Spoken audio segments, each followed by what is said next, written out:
नाम प्रकृति है और मैं आप सबका स्वागत करती हूँ हमारे आज के heart to heart podcast series. ये एक ऐसा पॉडकास्ट सीरीज है जहाँ पे हम दिल से जुड़ी समस्याओं के बारे में बात करते हैं। हमारा आज का विषय थोड़ा चौंका देने वाला है, जो है कम उम्र में हाई ब्लड प्रेशर। जी हाँ, आज के युवकों में हाई ब्लड प्रेशर की समस्या पाई जाती है। उसकी वजह क्या है? हमारी बॉडी हमें ऐसे क्या संकेत दे रही है जो हम इग्नोर करते हैं? इन्हीं सारे सवालों का जवाब देने आप सबके सामने आज हम लाए हैं डॉक्टर HD, एक ऐसे कार्डियोलॉजिस्ट जो युवकों के साथ जुड़े हैं हार्ट प्रॉब्लम्स के रिलेटेड फाइट करने और अवेयरनेस फैलाने। डॉक्टर, हाई ब्लड प्रेशर तो बुजुर्गों की बीमारी मानी जाती है, तो इतने कम उम्र के लोग जो 20-30 साल के, उनमें ये बीमारी आजकल क्यों पाई जाती है? Thank you very much. आपको ये बता दूं कि पिछले दिनों ये बीमारी जो है कि बुजुर्गों की मानी जाती थी या पुराने लोगों की मानी जाती थी, परंतु पिछले 10-15 सालों से ऐसा देखा गया है कि अब ये बीमारी 25 से 30 साल तक के युवकों में भी देखी जाती है और ये आपको पता भी नहीं रहता कि आपको ब्लड प्रेशर है। आपको हल्के फुल्के कोई सिम्टम होते हैं और ये बीमारी आप में होती है और आप जब तक किसी चिकित्सक के पास नहीं जाते हैं और उसको नपवाते नहीं है, तब तक आपको पता ही लगता कि आपको उच्च रक्तचाप या हाई ब्लड प्रेशर है। और इस हाई ब्लड प्रेशर का मुख्य कारण जो है वह बदलती हुई जीवन शैली है। वर्तमान समय में पहले के समय से जिस तरह की जीवन शैली लोगों में आई है, जैसे खाने पीने का तरीका, आप खाना ही देख लीजिए तो preserve food, junk food, application से आने वाले फूड आपको कहीं से भी नहीं मिलेगा कि आप घर का खाना खा रहे हैं। तो डॉक्टर, जैसा कि आपने कहा कि जो नौजवान हो या बुजुर्ग, ये जो हाई ब्लड प्रेशर की बीमारी है वो पूरी जीवन शैली पे डिपेंड है। लेकिन अगर कोई यंग है, फिट दिखते हैं, जिम भी जाते हैं, तो क्या उन्हें हाई ब्लड प्रेशर की बीमारी हो सकती है? बिल्कुल हो सकता है, क्योंकि आप देखें किसी भी व्यक्ति की बनावट बाहर से देखने में स्लिम ट्रिम लगता हो, जिम जाता हो, हैंडसम हो, ये कोई मायने नहीं रखता कि आपको ब्लड प्रेशर नहीं होगा। वो सोचता है कि मैं तो दुबला पतला हूँ, मेरे पिताजी को नहीं था, मेरी माताजी को नहीं था, तो वो ये सोचता है कि मुझे कैसे हो सकता। लेकिन मैं आपको ये ताकीद करता हूँ, आपके बहाने में पूरे दर्शकों को मैं बता देना चाहता हूँ कि आपका आकार दिखने में जो भी हो, आप फिजिकली चाहे जितने भी एक्टिव हो, आपके परिवार के लोग चाहे जितने भी स्वस्थ रहे हों, लेकिन ब्लड प्रेशर आपके शरीर की केमिस्ट्री पर निर्भर करता है, आपके जीनोम पर निर्भर करता है। वो आपके फिनोटाइप पे या आपकी मॉर्फोलॉजी पे डिपेंड नहीं करता। आप कितने खूबसूरत हो, कितने जिम फ्रेंडली हो, कितने ही स्लिम हो, ये कोई मायने नहीं रखता कि आपको ब्लड प्रेशर नहीं होगा। ब्लड प्रेशर किसी को भी किसी भी उम्र में हो सकता है, इसके लिए आप सतर्क रहें। उच्च रक्तचाप जो हाई ब्लड प्रेशर है ना, इसमें कोई बहुत सिम्टम होते नहीं हैं और शरीर में आपके जब 5-10 साल ये रोग रह लेता है तभी जाकर के आपको कोई सिम्टम आते हैं। फिर भी अगर कुछ चीज़ों पर ध्यान रखा जाए कि सुबह के टाइम अगर आपको लगता है कि सर दर्द हो रहा है और बेवजह आपका कंसंट्रेशन भंग हो रहा है, रात की पूरी नींद लेने के बावजूद आप थके थके से महसूस करते हैं, आपको चिड़चिड़ापन होता है या कभी कभी आपकी नाक से अगर ब्लीडिंग हो जाए, आपको देखने में कोई दिक्कत हो, तो ये तमाम ढेर सारे सिम्टम होते हैं जो उच्च रक्तचाप को इंगित करते हैं। लेकिन सबसे मुख्य चीज़ है कि अगर आप 25 साल के हैं तो आपको अपना रक्तचाप जब भी मौका मिले आपको ब्लड प्रेशर रिकॉर्डिंग होनी ही चाहिए, क्योंकि ब्लड प्रेशर की जानकारी ब्लड प्रेशर की रिकॉर्डिंग ही कंफर्म करती है। सिम्टम या आप ये अनुमान लगाएं कि मुझे हो सकता है, यह संभव नहीं है। तो इन सिम्टम्स को देखते हुए क्या इसका मतलब ये हुआ कि तनाव एक बहुत बड़ा कारण बन गया? आज आपके इर्द गिर्द तनाव के सिवा है क्या? आप सड़क पर देखते हैं तो आपसे बड़ी कार लेकर तो कोई जा रहा है, आप ऊपर की तरफ देखते हैं तो आपके टावर से ऊंचा दूसरे का टावर दिखता है। तो तनाव आपका हर क्षेत्र में है और खास करके इस टेलीविजन, मीडिया और मोबाइल तो समझो आप इस डिजिटल जमाने में ये मोबाइल का यूज जो है आपको दिन भर तनावग्रस्त रखता है। जितनी देर आप स्क्रीन पे रहते हैं, आप खुद ही महसूस करिए कि कोई भी चीज आप फॉलो करना शुरू करते हैं उसमें आपके भाव बदलते रहते हैं और ज्यादातर वो सिर्फ जो है हताशात्मक होते हैं। जिसमें आप डिप्रेस होते हैं, हताश होते हैं कि मैं ये नहीं कर पा रहा हूँ, मैं SIP नहीं लगा पा रहा हूँ, मैं जो है म्यूचुअल नहीं कर पा रहा हूँ, मैं विदेश नहीं जा पा रहा हूँ, मैं डॉक्टर नहीं बन पा रहा हूँ। तो ये जो प्रतिस्पर्धा है किसी को पीछे छोड़ने की, तनाव का मुख्य कारण यही है, क्योंकि हमें ये नहीं सिखाया जा रहा है कि हम इस तनाव को किस तरह से दूर करें। जो पुराने जमाने में आपको सिखाया जाता था कि ईश्वर जो देता है वही आपका है, जो वो नहीं देता वो आपका नहीं होगा। तो समय से पहले भाग्य से ज्यादा आपको नहीं मिलेगा, ये जब आप नहीं सोचेंगे तो हमेशा तनाव में रहेंगे, क्योंकि आप मानते हैं कि मैं जो करता हूँ मैं पाता हूँ। तो हम आजकल उसी दिशा में जा रहे हैं जिस दिशा में पाश्चात्य दुनिया के लोग हैं। तो हमारी जो संस्कृति है इस तरह से विकृत होती जा रही है, और हम अपनी जमीन से इस तरह हट रहे हैं कि तनाव आपके घर नहीं, आपकी रसोई में भी घुस चुका है, आपके बच्चों में घुस चुका है, आपके चारों तरफ सिर्फ तनाव है।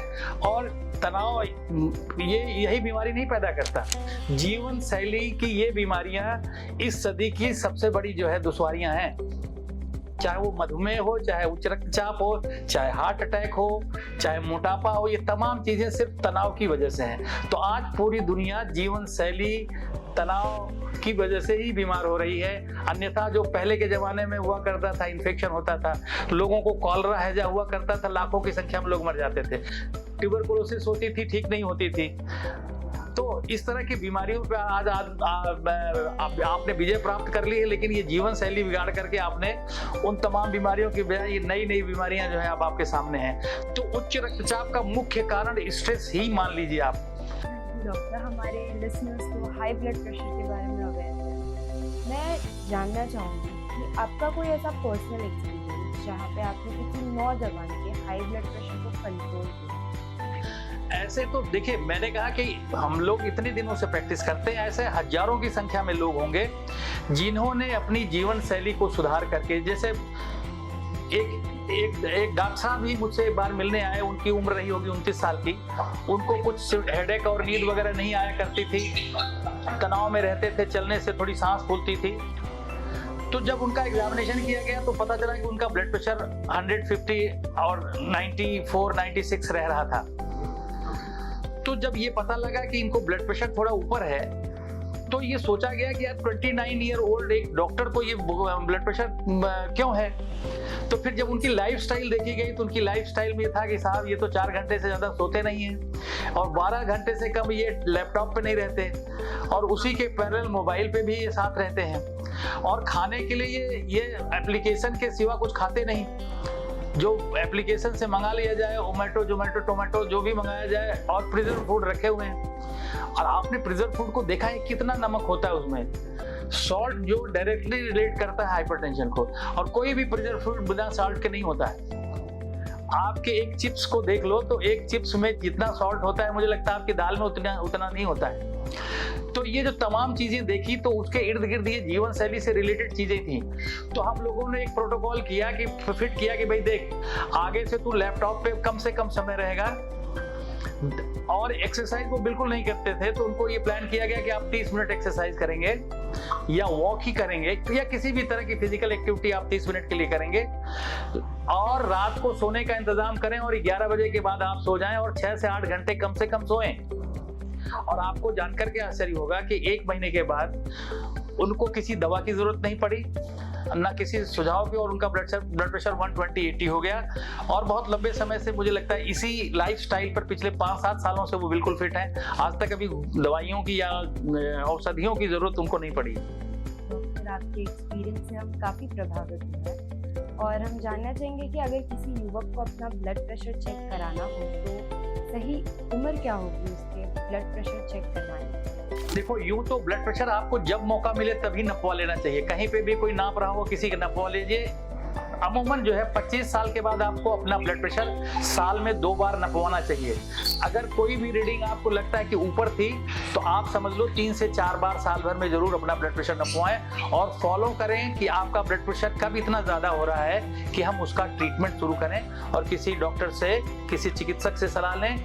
लेकिन मेरा ये मानना है कि जब आज के समय में जब ये माना जा रहा है कि ये जीवन शैली की बीमारियां हैं, और तुम्हें ये जानकर आश्चर्य होगा कि कोई भी व्यक्ति 40, 45, 50 साल की उम्र में अपनी जीवन शैली नहीं बदल सकता है। जितनी भी बीमारियां आज हैं आज हम हाइपरटेंशन पे बात कर रहे हैं, आप डायबिटीज को ले लीजिए, आप और जीवन शैली कैंसर्स को ले लीजिए, ये तमाम बीमारियां जीवन शैली से ही हो रही ना। तो जीवन शैली क्यों ना हम बचपन से स्कूल गोइंग से बदलना शुरू करें। आप मोटे हैं तो आप मोटापा कम करें, आप तनाव में रहते हैं तो आप मेडिटेशन करें, आप फिजिकली एक्टिव नहीं हैं तो आप फिजिकली एक्टिव होने की कोशिश करें, आप नींद का समय आपका उल्टा है तो सीधा करें। तो तमाम अच्छी चीजें अगर आप स्कूल गोइंग एज से अपने आप में समाहित करेंगे, तभी जाकर के आप 40 साल 50 साल पर एक अच्छी जीवन शैली को फॉलो कर सकते हैं। नहीं तो 50 साल के आदमी को डायबिटीज हो जाए और उससे मैं कहूँ कि वो शुगर ना खाए, यह संभव नहीं है। जीवन शैली पे ध्यान देते हुए क्या हम मोबाइल और सोशल मीडिया को हाई ब्लड प्रेशर का एक कारण मान सकते हैं? बहुत बड़ा कारण है। ब्लू लाइट है स्क्रीन की, आप जितनी देर स्क्रॉल करते हो आपके ब्रेन को की केमिस्ट्री चेंज कर देता है ये। और खास करके अगर सोते वक्त अगर मोबाइल चला रहे हैं तो आपको नींद नहीं आएगी। और आप जानते हो कि नींद ना आना ही अपने आप में एक बहुत बड़ी बीमारी है, एक बहुत बड़ा डिसऑर्डर पूरी दुनिया में इसमें प्रिवेल कर रहा है कि लोगों को नींद नहीं आती है। और जब नींद नहीं आती तो आदमी नशा करता है, तो एक और दुश्मन पैदा कर लेता है वो अपने आप का। जैसे दिल के दुश्मन कहा जाता है कि 5 हैं: मोटापा, मधुमेह, उच्च रक्तचाप, धूम्रपान, ये तमाम दिल के दुश्मन है। तो आपने तो एक दुश्मन बिना बुलाए बुला लिया अपने पास, नशा करना शुरू कर दिया। अगर इन सबके बाद भी किसी को दवा लेनी पड़ जाए तो क्या वो दवा उसे हमेशा लेनी पड़ेगी? देखो, शुरुआत में जब भी बीपी की दवा शुरू की जाती है यंग एज में, तो लाइफस्टाइल चेंज अगर कोई मेटिकुलसली अगर लाइफस्टाइल चेंज करता है, जो कि मेरा ये मानना है कि 40 साल के बाद कोई अपनी जीवन शैली पूरी तरह से बदल नहीं पाता है, तो वो दवाइयों को लेने से कुछ समय तक तो अपने को टाल सकता है, लंबे समय तक। लेकिन बढ़ती उम्र के साथ ये एजिंग की प्रक्रिया है, ब्लड प्रेशर जो है एज के साथ जो है बढ़ता भी है। तो मुझे लगता है कि एक समय तक आप इसको टाल सकते हैं, लेकिन अगर जरूरत पड़ी तो दवाइयां खाने से भी परहेज या गुरेज नहीं करना चाहिए। क्योंकि आजकल जो ब्लड प्रेशर की जो दवाइयां उपलब्ध हैं पूरी दुनिया में, वो बहुत ही सुरक्षित और सेफ हैं। और उनका प्रॉपर सिलेक्शन किसी भी चिकित्सक से करके उनका सेवन अगर जरूरत है तो जरूर करें। क्योंकि मैं कोई पंडित जी वाली बात नहीं कर रहा हूँ, ये एक साइंस की बात है कि अगर आप अपने उच्च रक्तचाप को सही समय से ट्रीट करेंगे, सही समय से उस पर ध्यान रखेंगे और दवाइयों की मदद से कंट्रोल करके रखेंगे, तो आप अचानक अंधे होने से बचेंगे, अचानक आपके गुर्दे फेल होने से बचेंगे, अचानक आपको हार्ट अटैक होने से बचेगा, अचानक आपके हाथ पैर कटने से बचेंगे। तो ये जितने भी कॉम्प्लिकेशन हाइपरटेंशन के होते हैं शरीर के विभिन्न अंगों पर, वो होने से आप बचेंगे और एक अच्छी और एक प्रोडक्टिव, एक फ्रूटफुल लाइफ जो है आप जी पाएंगे आम लोगों की तरह। अन्यथा बढ़ा हुआ ब्लड प्रेशर आप जनरेटर की तरह समझिए। 2 हार्स पावर का जनरेटर खरीद करके अगर आप 3 हार्स पावर पे चलाएंगे तो जनरेटर की उम्र कम हो जाएगी, उसके कल पुर्जे टूट जाते हैं। उसी तरह से ये दिल जो है वो ब्लड प्रेशर को हैंडल करता है, ब्लड प्रेशर को हैंडल करना दिल को पड़ता है। अगर बढ़ा हुआ ब्लड प्रेशर इसको लंबे समय तक हैंडल करना पड़ेगा तो इसके भी कल पुर्जे खराब हो जाएंगे, गुर्दे के भी कल पुर्जे खराब हो जाएंगे, आपकी आंखों की खूबसूरती खराब हो जाएगी, आपको दिखना बंद हो जाएगा, रेटिनल हैमेज हो जाएगा। और कभी कभी तो हाथ और पैर काटने की भी जरूरत हाइपरटेंशन की वजह से ही पड़ जाता है, आपको ब्रेन स्ट्रोक हो जाता है। तो ये तमाम दुश्वारियों से आप बच सकते हैं अगर समय से आप ब्लड प्रेशर के बारे में सोचें और उसको उसका जीवन शैली के बदलाव से ठीक करें या दवाइयों की मदद से उसको ठीक करें। अच्छी बात है डॉक्टर, लेकिन जहाँ जागरूकता कम है वहाँ आप क्या सलाह देना चाहिए? जागरूकता, देखिए आज मुझे लगता है कि आज के जमाने में ये कहना कि जागरूकता कम है, ये मैं इस बात से इत्तेफाक नहीं रखता। एक जमाना 20 साल पहले था जब से हम लोगों ने ये शुरू किया है। पूरी दुनिया जो है जागरूक करने की कोशिश करती है और हर आदमी को जागरूक करने के प्रयास में हिंदुस्तान भी आज बहुत सफल रहा है। पूरी दुनिया में ये जो कैंपेन चलते हैं, WHO इसको ऑर्गेनाइज करने के लिए कहता है। तो जागरूकता तो मुख्य, देखिए अपने क्या हिंदुस्तानी लोग डिनायल मोड में रहते हैं कि मुझे नहीं होगा, मुझे गोली की क्या जरूरत है, गोली शुरू करेंगे तो बंद कर देंगे। तो इन सब चीजों के लिए उनको जागरूक करना है कि भाई दवाइयां दुश्मन नहीं है, दवाइयां उम्र बढ़ाने और क्वालिटी ऑफ लाइफ के लिए अगर जागरूक करना है तो लोगों को मैं ये चाहूंगा कि वो दवाइयों से परहेज ना करें। अगर आपको ब्लड प्रेशर हो गया तो उसको एक्सेप्ट करें, साल 2 साल उसको डिनायल मोड में रह करके अपने स्वास्थ्य को बिगाड़ें मत। और एक प्रॉपर उपयुक्त चिकित्सक से मिलकर के अपने आप का एक समुचित और पूर्ण इलाज करें। ब्लड प्रेशर कोई हवा बीमारी नहीं है, वो आपका कुछ नहीं कर सकता, बशर्ते कि आप उसके प्रति वफादार हो जाएं। और आपकी वफादारी का फल ये होगा कि ब्लड प्रेशर लंबे समय तक आपके साथ बेवफाई नहीं करेगा। तो आजकल की युवा कि वो कई चीज़ों में लाइक उनका स्कूल होता है, उनका कॉलेज होता है, उनके जॉब्स होते हैं, एंड वो इस रीज़न की वजह से हेल्थ चेकअप को अवॉइड कर देते हैं। तो कोई ऐसे सिम्टम्स या सिग्नल्स है जो प्री हाइपरटेंशन को बताते हैं? हाई ब्लड प्रेशर जो है बहुत ही माइन्यूट से इनके सिम्टम्स होते हैं और वो ना के बराबर ही होते हैं। और आपको जानकर के आश्चर्य होगा कि हाई ब्लड प्रेशर लंबे समय तक बिल्कुल आपको पता नहीं लगने देता कि ब्लड प्रेशर आपका बढ़ा हुआ है। इसीलिए इसको साइलेंट किलर भी कहते हैं।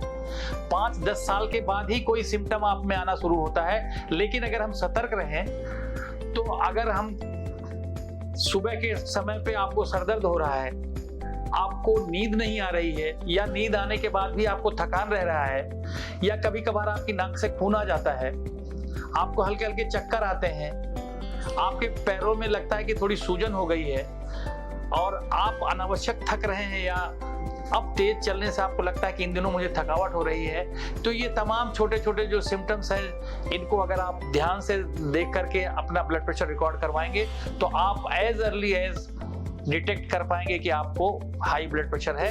Otherwise high blood pressure is a very deceptive disease. जब आपके शरीर के अंदर ड्रामे का स्टेज सज जाता है और पात्र आ जाते हैं, तब आपको पता लगता है कि आपको ब्लड प्रेशर है। डॉक्टर, आजकल ऐसे बहुत सारे एडवर्टाइजमेंट है जो फूड एंड हेल्थ सप्लीमेंट्स को मार्केट में प्रमोट करता है, एंड वो चीज़ें क्लेम करती है कि हार्ट हेल्थ को इम्प्रूव करेगी। तो ऐसे जो नॉन प्रिस्क्रिप्शन वाले प्रोडक्ट्स हैं उनके बारे में आप क्या कहना चाहेंगे? गूगल और ये जितने भी जरिए हैं जिससे आप चीज़ों को पता करते हैं, वहाँ आजकल इतनी जो है इतनी भ्रामक चीज़ें उपस्थित हैं कि आप सही और गलत का आकलन नहीं कर सकते। इसलिए बिना किसी डॉक्टर के प्रिस्क्रिप्शन के और जितनी भी चीज़ें आपके घर हैं उनको खा करके आप अपना हेल्थ बनाने की कोशिश करिए। अपने स्वास्थ्य को अगर खराब करना है तो आप ऑनलाइन चीज़ों को, चाहे वो प्रोटीन हो, चाहे वो टैबलेट हो, चाहे वो शरबत हो, चाहे वो मछली हो, चाहे वो मुर्गा हो, चाहे वो राजमा हो, अगर आप किसी भी फोरम से ऑनलाइन, किसी भी दुकान से, किसी भी बड़े हाउस से अगर आप कुछ भी मंगा रहे हैं, आपको उसकी गुणवत्ता, उसकी क्वालिटी के बारे में बिल्कुल पता नहीं है। अगर आप लंबे समय तक किसी चीज़ को प्रिजर्व करना चाहते हैं तो आपको जो उसमें केमिकल मिलाने होते हैं वो आपके स्वास्थ्य के लिए हानिकारक हैं। ये बात कोई नहीं बताता है कि एक डिब्बे में एक मछली प्रिजर्व करने के लिए कितने नमक की जरूरत होती है। जितना नमक आप महीने भर दाल में खाते हैं उससे ज़्यादा नमक आप एक पैकेट जो है मछली के डिब्बे में आपको मिलता है। उसी तरह से जितनी भी प्रोटीन है या जितने भी इस तरह के प्रोडक्ट्स हैं जो आपको अट्रैक्टिव लगते हैं और आपको लगता है कि आप इसको खाने से स्लिम हो जाएंगे, आप खूबसूरत हो जाएंगे, तो मेरा ये मानना है कि ये आउटडेटेड मानना भी हो सकता है, लेकिन ये एक साइंटिफिक मानना एक डॉक्टर का है कि आपके घर में जो चीज़ें आप देख सकते हैं और जो चीज़ें आप बना सकते हैं उन्हीं का उपयोग करें।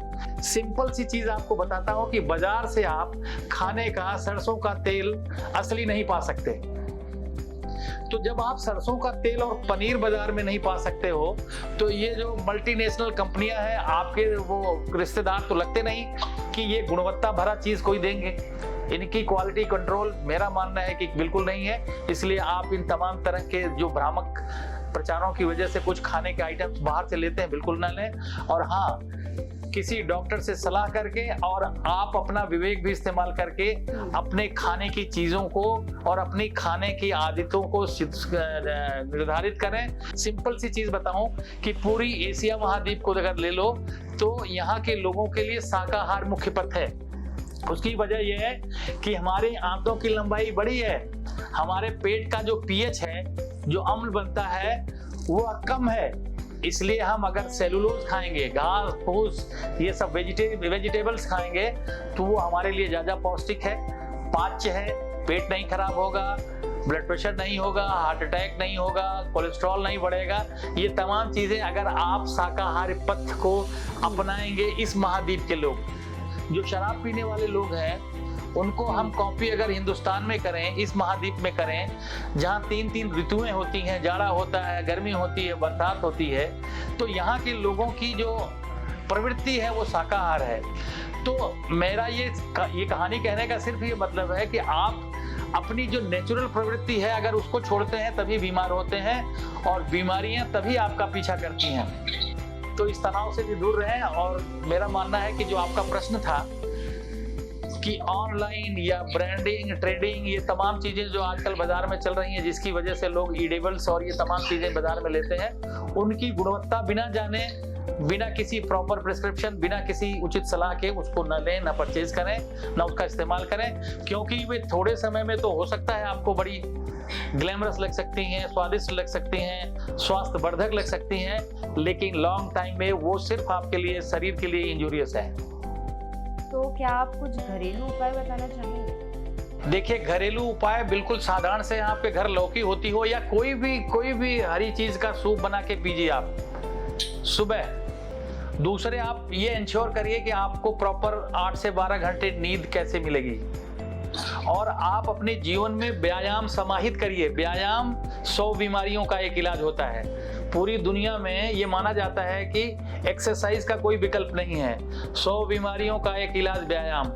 तो व्यायाम अपने आप में 100% समाहित करिए, 30 मिनट का ही हो, लेकिन आपके शरीर को सक्रिय करने के लिए जरूरी है। और दूसरा, लैपटॉप और मोबाइल का इस्तेमाल जितनी ज़रूरत हो, क्योंकि आज की स्थिति में ये भी आवश्यकता है, लेकिन उनका जो है उपयोग उतना करें जितना ज़रूरी है। और जिस तरह से पहले हमारे महात्मा गांधी जी ने एक दिन का उपवास अन्न बचाने के लिए किया था, उसी तरह से स्वास्थ्य बचाने के लिए अगर एक दिन डिजिटल उपवास आप लोग रखें, ये जितने मेरे सुनने वाले हैं, डिजिटल उपवास आज के टाइम में गांधी जी वाला उपवास हो गया है। स्वास्थ्य बचाने के लिए हम डिजिटल उपवास रखें, ये हमारे लिए लाभप्रद होगा। तो ये 3-4 चीजें मैंने आपको बताई।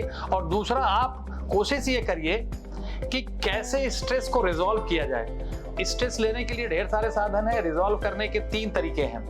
एक तो वही मैंने आपको बताया कि एक तो आध्यात्मिक होकर के भगवान के भरोसे छोड़ो। दूसरा, अपेक्षा मत करो। किसी दोस्त के लिए अगर तुमने मान लो उसको आज कुछ खिलाया पिलाया है, तो अगले दिन ये उम्मीद मत करो कि वो तुम्हारे लिए करेगा। तो अपेक्षाएं छोड़ दो। ये महात्मा की बात नहीं कर रहा हूँ, ये एक डॉक्टर कह रहा है कि किसी से भी अपेक्षा करना और कुछ भी सफलता मिले ईश्वर को दे देना और मान लेना जो नुकसान हो जाए कि उसने किया है, और समय के पहले मुझे कुछ नहीं मिलेगा और भाग्य से ज़्यादा भी कुछ नहीं मिलेगा। ये 3 चीज़ें आपको स्ट्रेस रिजॉल्व करने में मदद करेंगे। ये तो बड़ा मुश्किल होता है ये समझ पाना। हर व्यक्ति ये जानता है कि ये 3 चीज़ें ज़रूरी हैं, लेकिन अभ्यास करने से पत्थर पर भी निशान पड़ता है। तो हम आप भी अगर इसी तरह का अभ्यास करें जो 4-5 चीज़ें मैंने बताई, तो यही बीमारी नहीं, उच्च रक्तचाप ही नहीं, ढेर सारी बीमारी जो जीवन शैली के आपके जीवन में घुस गई है, आप उन बीमारियों से बचेंगे और आपकी जो है औसत आयु 2 गुनी हो जाएगी। डॉक्टर साहब, आज हार्ट टू हार्ट में हमारे साथ जुड़े रहने के लिए आपका बहुत बहुत धन्यवाद। Thank you very much all of you. अब हमारी मुलाकात होगी अगले एपिसोड में। तब तक के लिए लाइक करना, शेयर करना और सब्सक्राइब करना बिल्कुल